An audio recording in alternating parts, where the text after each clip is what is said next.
Chapter 20, Pranic Energy. The student will notice, as he reads the chapters of this book, that there is an esoteric and an exoteric side of Hatha Yoga. By esoteric we mean designed for only the specially initiated private, Webster's Dictionary, and by exoteric we mean external public opposite to esoteric, Webster's Dictionary. The exoteric or public side of the subject consists in the theory of the obtaining of nourishment from the food, the irrigating and eliminating properties of water, the advantage of the rays of the sun in prompting growth and health, the benefit of exercise, the advantage of proper breathing, the benefit to be derived from fresh air, etc., etc. These theories are well known to the Western world, as well as to the Eastern, to the non-occultist as well as the occultist, and both recognize their truth and the benefits to be obtained by putting them into practice. But there is another side, quite familiar to the Orientals and to occultists generally, but unfamiliar to the Western world and not generally known among those who pay no attention to occult studies. This esoteric phase of the subject revolves around the subject of what the Orientals know as prana. The latter,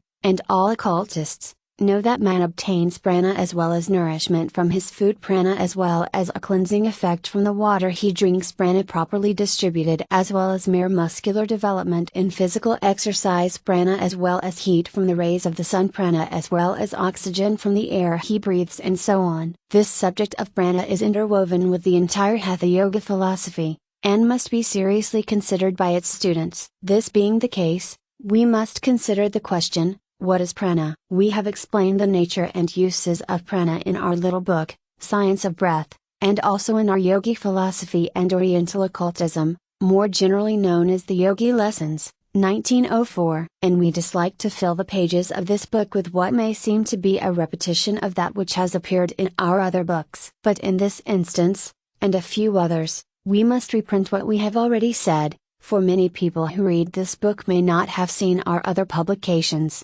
and to omit any mention of prana would be unfair. And, then, a work on Hatha Yoga without a description of prana would be absurd. We will not take up much space in our description and will try to give only the gist of the subject. Occultists in all ages and lands have always taught, usually secretly to a few followers, that there was to be found in the air, in water, in the food, in the sunlight, everywhere, a substance or principle from which an activity, energy, power and vitality was derived. They differed in their term and names for this force, as well as in the details of their theories, but the main principle is to be found in all occult teachings and philosophies, and has for centuries past been found among the teachings and practices of the Oriental yogis. We have preferred to designate this vital principle by the name by which it is known among the Hindu teachers and students, gurus and chelas, and have used for this purpose the Sanskrit word prana, meaning absolute energy. Occult authorities teach that the principle which the Hindus term prana is the universal principle of energy or force,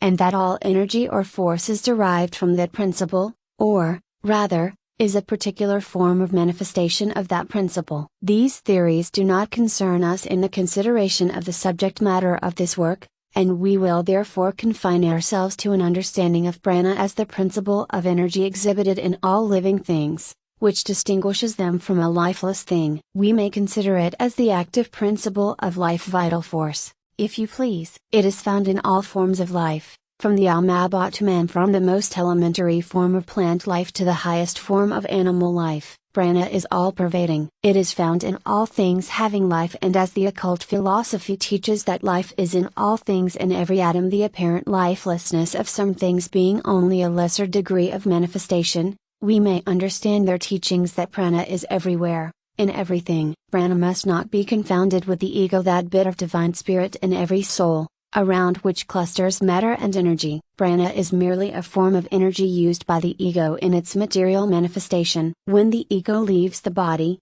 the prana, being no longer under its control, responds only to the orders of the individual atoms, or groups of atoms, forming the body. And as the body disintegrates and is resolved to its original elements, each atom takes with it sufficient prana to enable it to form new combinations, the unused prana returning to the great universal storehouse from which it came. With the ego in control, cohesion exists and the atoms are held together by the will of the ego. Prana is the name by which we designate a universal principle, which principle is the essence of all motion, force or energy, whether manifested in gravitation, electricity, the revolution of the planets, and all forms of life, from the highest to the lowest. It may be called the soul of force and energy in all their forms, and that principle which, operating in a certain way, causes that form of activity which accompanies life. This great principle is in all forms of matter, and yet it is not matter. It is in the air, but it is not the air nor one of its chemical constituents. It is in the food we eat, and yet it is not the same as the nourishing substances in the food. It is in the water we drink, and yet it is not one or more of the chemical substances which combining make water. It is in the sunlight, but yet it is not the heat or the light rays. It is the energy in all these things, the things acting merely as a carrier. And man is able to extract it from the air, food, water, sunlight, and turn it to good account in his own organism. But do not misunderstand us, we have no intention of claiming that prana is in these things merely that it may be used by man. Far from it, prana is in these things fulfilling the great law of nature, and man's ability to extract a portion of it and use it is merely an incident. The force would exist though man were not. This great principle is in all forms of matter, and yet it is not matter. It is in the air, but it is not the air nor one of its chemical constituents. Animal and plant life breathe it in with the air, and yet if the air contained it not they would die even though they might be filled with air. It is taken up by the system along with the oxygen, and yet is not the oxygen. Prana is in the atmospheric air, but it is also elsewhere, and it penetrates where the air cannot reach. The oxygen in the air plays an important part 1.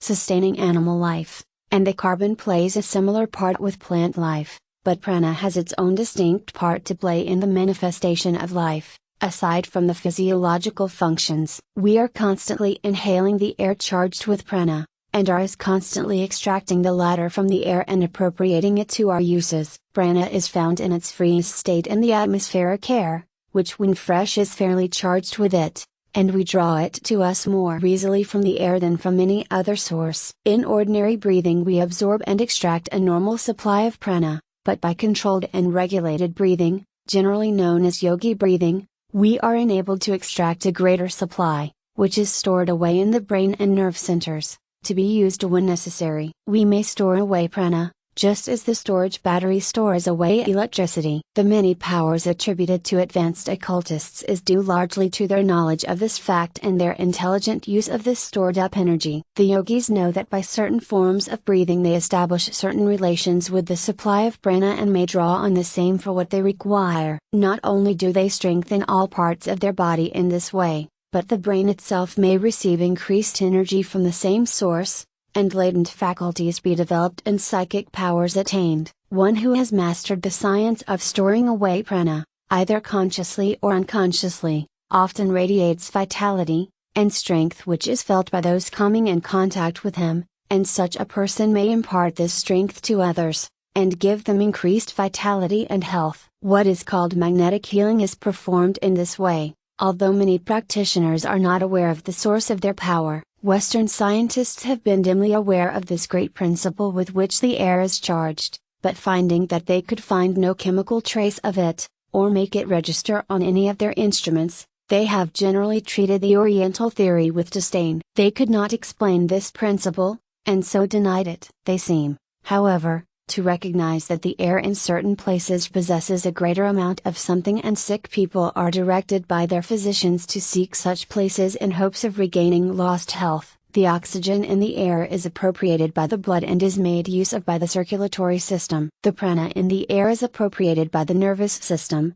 and is used in its work. And as the oxygenated blood is carried to all parts of the system, building up and replenishing, so is the prana carried to all parts of the nervous system, adding strength and vitality. If we think of prana as being the active principle of what we call vitality, we will be able to form a much clearer idea of what an important part 1 plays in our lives. Just as is the oxygen in the blood used up by the ones of the system, so the supply of prana taken up by the nervous system is exhausted by our thinking, willing, acting, etc., and in consequence constant replenishing is necessary. Every thought, every act, every effort of the will, every motion of a muscle, uses up a certain amount of what we call nerve force, which is really a form of prana. To move a muscle the brain sends out an impulse over the nerves, and the muscle contracts, and so much prana is expended. When it is remembered that the greater portion of prana acquired by man comes to him from the air inhaled,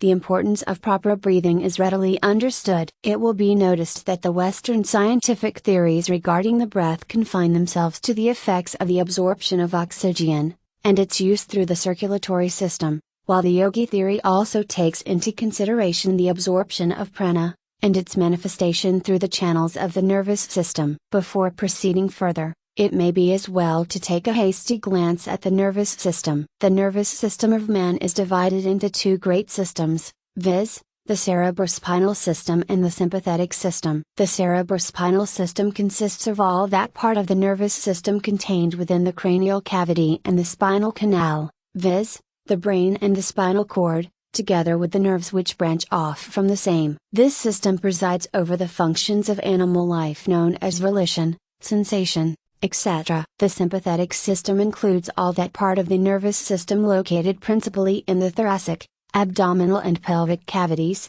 and which is distributed to the internal organs. It has control over the involuntary processes, such as growth, nutrition, etc. The cerebrospinal system attends to all the seeing, hearing, tasting, smelling, feeling, etc. It sets things in motion. It is used by the ego to think, to manifest consciousness. It is the instrument with which the ego communicates with the outside world. This system may be likened to a telephone system, with the brain as the central office, and the spinal column and nerves as cable and wires respectively. The brain is a great mass of nerve tissue, and consists of three parts, viz., the cerebrum or brain power, which occupies the upper, front, middle and back portion of the skull, the cerebellum, or little brain, which fills the lower and back portion of the skull, and the medulla oblongata, which is the broadened commencement of the spinal cord, lying before and in front of the cerebellum. The cerebrum is the organ of that part of the mind which manifests itself in intellectual action. The cerebellum regulates the movements of the voluntary muscles. The medulla oblongata is the upper enlarged end of the spinal cord,